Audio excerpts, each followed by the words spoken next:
Wonderful news. V Kunhikrishnan വിജയ് ഉറപ്പിച്ചു. ഇനി ഒരു പഞ്ചായത്ത് എണ്ണുള്ളൂ, ചെറുപുഴ പഞ്ചായത്ത് മാത്രമേ എണ്ണാനുള്ളൂ. കുഞ്ഞികൃഷ്ണൻ വിമതൻ, കൊള്ളാത്തവൻ, പാർട്ടി ചേർക്കാൻ കൊള്ളാത്തവൻ എന്നൊക്കെ പറഞ്ഞ കൂടുതൽ പറയണ്ട. മാന്യന്മാരെ കളിയാക്കാൻ പാടില്ല. ഈ കുഞ്ഞികൃഷ്ണൻ എന്തായാലും വിജയിക്കുമെന്ന് ഉറപ്പായി. എന്ന് പറഞ്ഞാല് അവിടെ ഒരു ആരോപണമായിട്ട് വന്നാണ്. ആരോപണം എന്താണ്? അവിടെ ധനരാജ് രക്തസാക്ഷി കൊണ്ട് അടിച്ചു മാറ്റി 4751 വോട്ടുകൾക്കാണ് കുഞ്ഞികൃഷ്ണൻ മുന്നിൽ. ഈ ചെറുപുഴ പഞ്ചായത്ത് മാത്രമേ എണ്ണാവുള്ളൂ. കുഞ്ഞികൃഷ്ണൻ നിയമസഭയിൽ തിളങ്ങും. കുഞ്ഞികൃഷ്ണൻ നിയമസഭ പൊളിക്കുന്ന തർക്കമാണ്. എന്ന് പറഞ്ഞാൽ ഏറ്റവും അവസാനം ഇലക്ഷൻ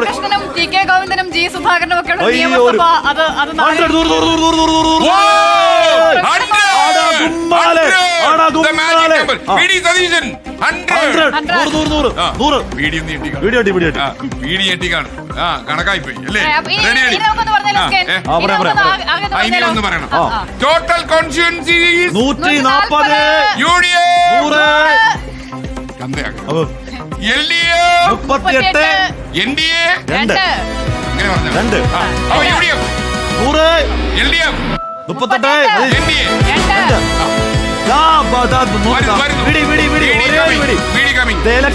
നൂറ് പറഞ്ഞ ഒരേ ഒരു നേതാവ്, എബോവ് 100 പറഞ്ഞ അല്ലെങ്കിൽ 100 പറഞ്ഞ കോൺഗ്രസിലെ ഒരേ ഒരു നേതാവ്.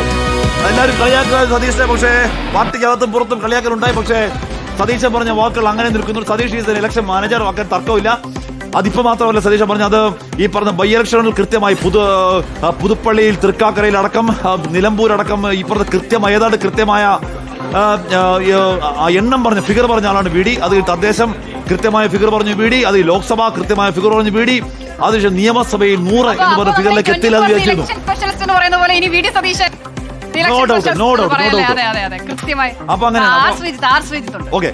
അപ്പൊ ശ്രീധട ഇവിടെ 41 നിന്നും 100 കടന്ന് മുന്നോട്ട് പോകണം UDF. രേഷ്മ രവീന്ദ്രൻ ചോദിക്കുന്നു, പത്തനാപുരത്ത് കാണിച്ചു ചാമക്കാലെ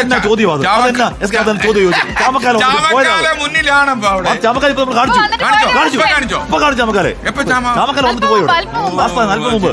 അതെന്നെ ചോദ്യം രേഷ്മ എന്ന് ചോദിക്കാൻ പാടുണ്ടോ?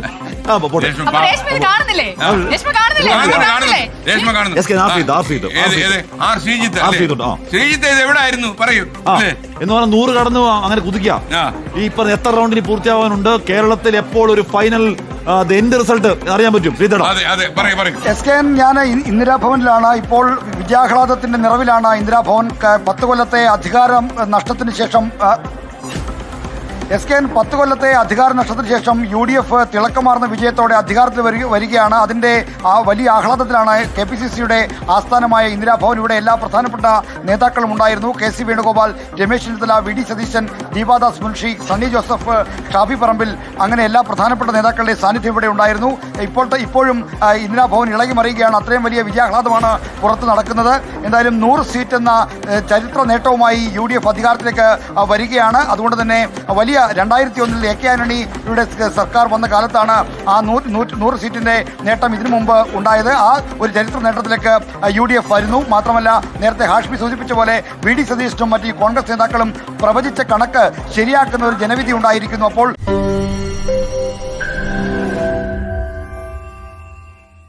ലോകത്തെവിടെയായാലും ഏത് സമയത്തും 24 വാർത്തകളും ഓഗ്മെന്റഡ് റിയാലിറ്റി പാക്കേജുകളും എക്സ്പ്ലെയിനറുകളും വിശദമായി കാണാൻ ഞങ്ങളുടെ YouTube ചാനൽ നിങ്ങൾക്ക് സബ്സ്ക്രൈബ് ചെയ്യാം.